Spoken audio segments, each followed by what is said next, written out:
Good evening, everybody. As you've seen by now, this isn't a normal convention. It's not a normal time. So tonight, I want to talk as plainly as I can about the stakes in this election. Because what we do these next 76 days will echo through generations to come. I'm in Philadelphia, where our Constitution was drafted and signed. It wasn't a perfect document. It allowed for the inhumanity of slavery and failed to guarantee women, and even men who didn't own property, the right to participate in the political process. But embedded in this document was a North Star that would guide future generations. A system of representative government, a democracy, through which we could better realize our highest ideals. Through civil war and bitter struggles, we improved this Constitution to include the voices of those who'd once been left out. And gradually, we made this country more just and more equal and more free. The one constitutional office elected by all of the people is the presidency. So at a minimum, we should expect a president to feel a sense of responsibility for the safety and welfare of all 330 million of us, regardless of what we look like, how we worship, who we love, how much money we have, or who we voted for. But we should also expect a president to be the custodian of this democracy. We should expect that regardless of ego, ambition, or political beliefs, the president will preserve, protect, and defend the freedoms and ideals that so many Americans marched for, went to jail for, fought for, and died for. I have sat in the Oval Office with both of the men who are running for president. I never expected that my successor would embrace my vision or continue my policies. I did hope, for the sake of our country, that Donald Trump might show some interest in taking the job seriously. That he might come to feel the weight of the office and discover some reverence for the democracy that had been placed in his care. But he never did. For close to 4 years now, he has shown no interest in putting in the work. No interest in finding common ground, no interest in using the awesome power of his office to help anyone but himself and his friends. No interest in treating the presidency as anything but one more reality show that he can use to get the attention he craves. Donald Trump hasn't grown into the job because he can't. And the consequences of that failure are severe. 170,000 Americans dead. Millions of jobs gone, while those at the top take in more than ever. Our worst impulses unleashed, our proud reputation around the world badly diminished, and our democratic institutions threatened like never before.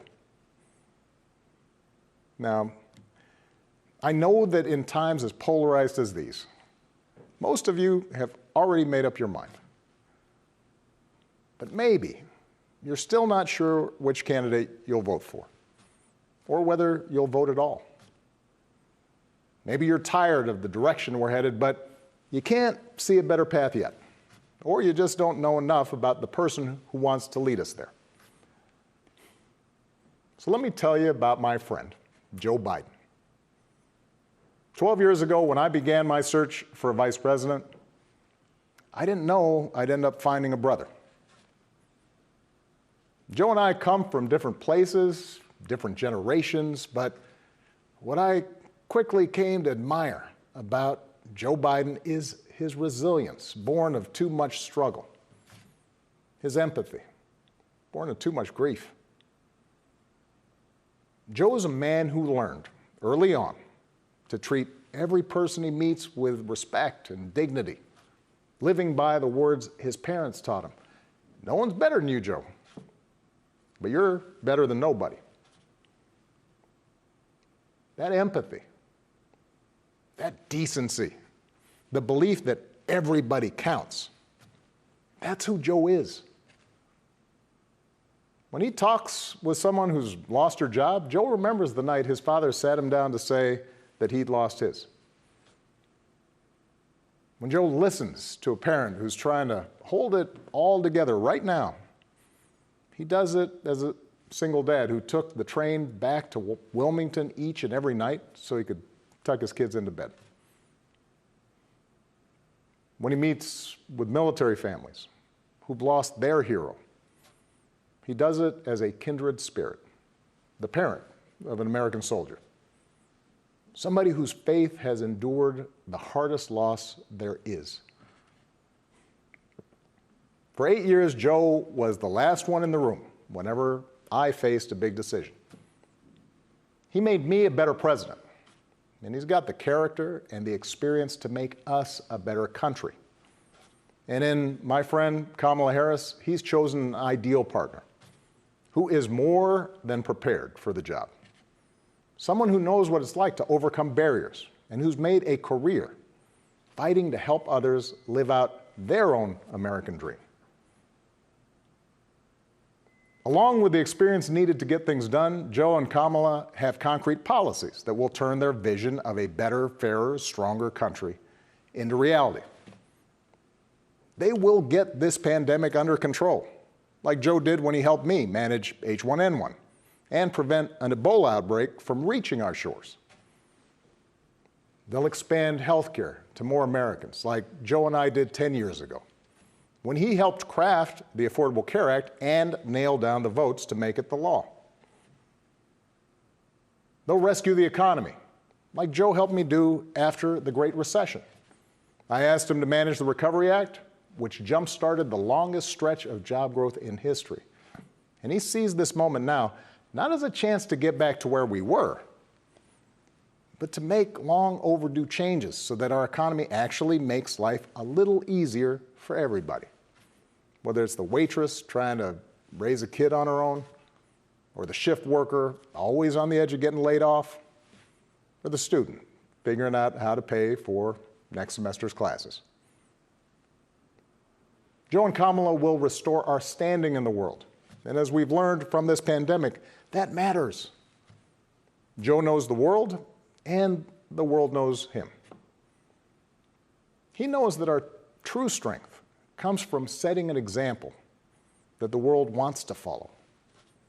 A nation that stands with democracy, not dictators. A nation that can inspire and mobilize others to overcome threats like climate change and terrorism, poverty and disease. But more than anything, what I know about Joe, what I know about Kamala, is that they actually care about every American, and that they care deeply about this democracy. They believe that in a democracy, the right to vote is sacred, and we should be making it easier for people to cast their ballots, not harder. They believe that no one, including the president, is above the law, and that no public official, including the president, should use their office to enrich themselves or their supporters. They understand that in this democracy, the commander-in-chief does not use the men and women of our military who are willing to risk everything to protect our nation as political props to deploy against peaceful protesters on our own soil. They understand that political opponents aren't un-American just because they disagree with you. A free press isn't the enemy, but the way we hold officials accountable. That our ability to work together to solve big problems like a pandemic depend on a fidelity to facts and science and logic, and not just making stuff up.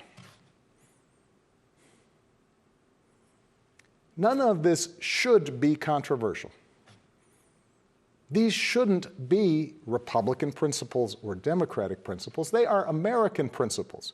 But at this moment, this president and those who enable him have shown they don't believe in these things. Tonight, I'm asking you to believe in Joe and Kamala's ability to lead this country out of these dark times and build it back better. But here's the thing. No single American can fix this country alone, not even a president. Democracy was never meant to be transactional. You give me your vote, I make everything better. It requires an active and informed citizenry. So I'm also asking you to believe in your own ability, to embrace your own responsibility as citizens, to make sure that the basic tenets of our democracy endure. Because that's what's at stake right now. Our democracy. Look, I understand why a lot of Americans are down on government.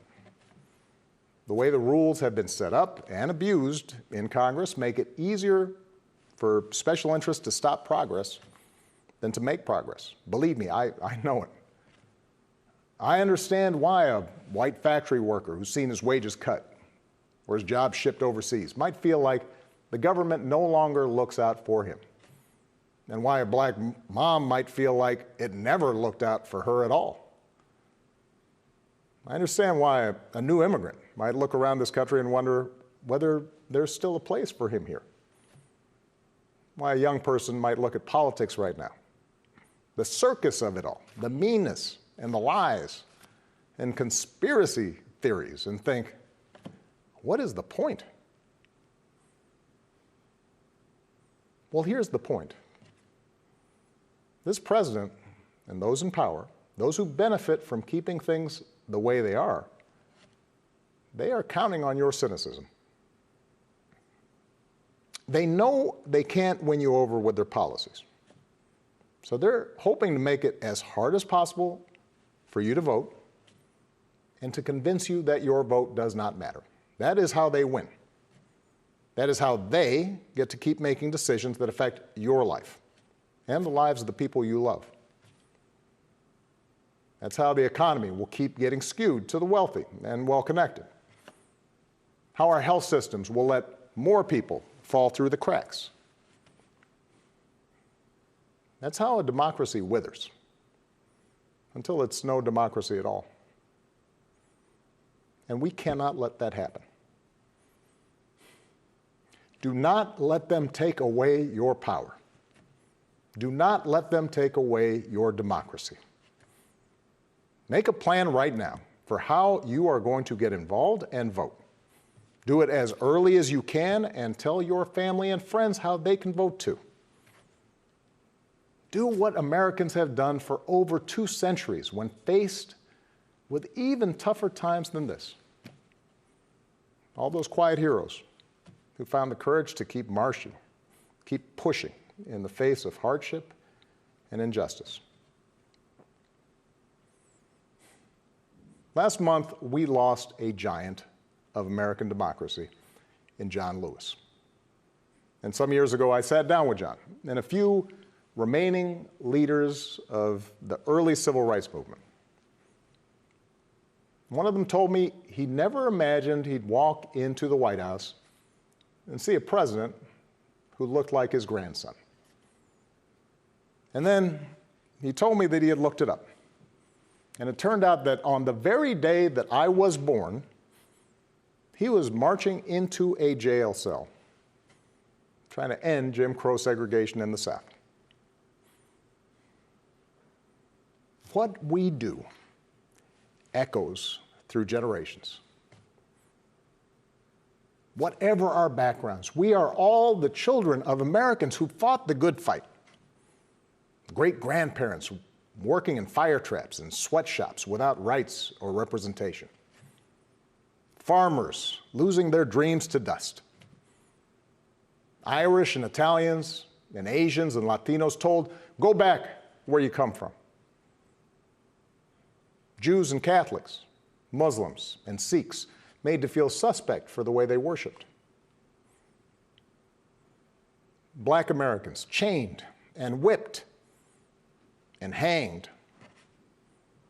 spit on for trying to sit at lunch counters, beaten for trying to vote.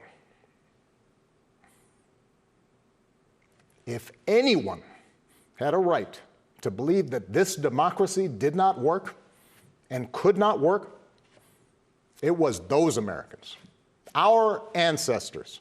They were on the receiving end of a democracy that had fallen short all their lives. They knew how far the daily reality of America strayed from the myth. And yet, instead of giving up, they joined together. And they said, somehow, some way, we are going to make this work. We are going to bring those words in our founding documents to life.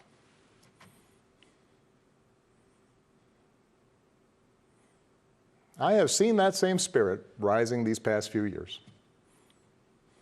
Folks of every age and background who packed city centers and airports and rural roads so that families wouldn't be separated, so that another classroom wouldn't get shot up, so that our kids won't grow up on an uninhabitable planet. Americans of all races joining together to declare, in the face of injustice and brutality at the hands of the state, that Black lives matter. No more, but no less. So that no child in this country feels the continuing sting of racism. To the young people who led us this summer, telling us we need to be better, in so many ways, you are this country's dreams fulfilled. Earlier generations had to be persuaded that everyone has equal worth. For you, it's a given, a conviction.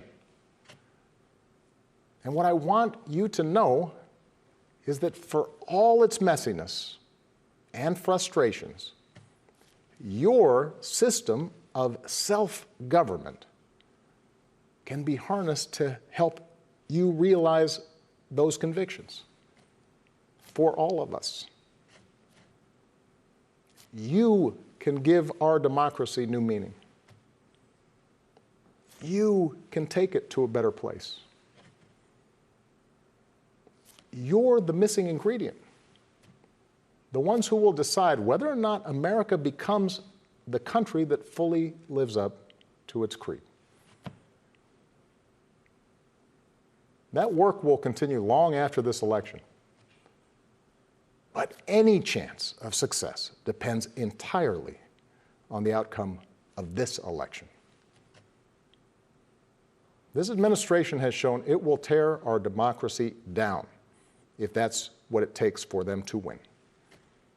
So we have to get busy building it up by pouring all our efforts into these 76 days and by voting like never before for Joe and Kamala and candidates up and down the ticket so that we leave no doubt about what this country that we love stands for today and for all our days to come. Stay safe. God bless.